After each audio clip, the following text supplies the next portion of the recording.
بسم اللہ الرحمن الرحیم۔ ثمامہ بن اسال رضی اللہ تعالی عنہ ایمان لاتے ہیں، کلمہ شہادت پڑھتے ہیں۔ ایمان لانے کے بعد حضور علیہ الصلوۃ والسلام کی طرف متوجہ ہوئے۔ رضی اللہ تعالی عنہ ہونے کے بعد حضور علیہ الصلوۃ والسلام کے سامنے یہ کہہ کر بڑے جوش میں اللہ کا نام بلند کرتے ہیں، اے محمد صلی اللہ علیہ وسلم، اللہ کی قسم، روئے زمین پر کوئی چہرہ میرے نزدیک آپ سے زیادہ برا نہیں تھا، مگر اب یہ آپ کا چہرہ میرے نزدیک سب سے زیادہ محبوب ہے، سب سے زیادہ پسندیدہ ہے، سب سے زیادہ میرے لیے قابل تعظیم ہے۔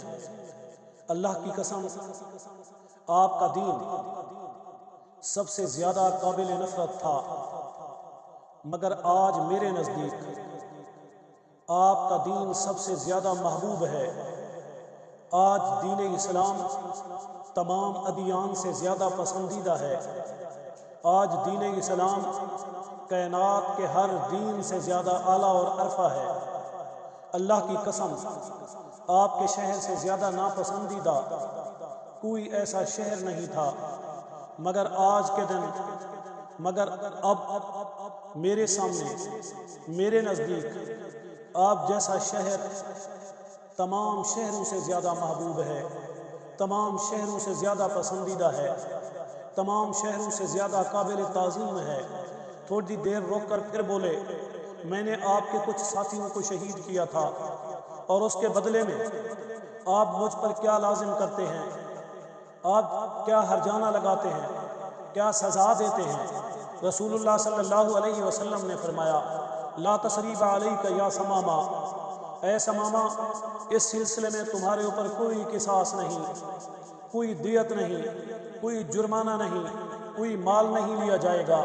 فإن الاسلام یحب ما قبلہ، اس سلسلے میں تمہارا یہ اسلام لانا ہی تمہاری تمام پچھلی زیادتیوں کا، تمام غلط کاریوں کا خاتمہ کر دیتا ہے، انہیں مٹا دیتا ہے۔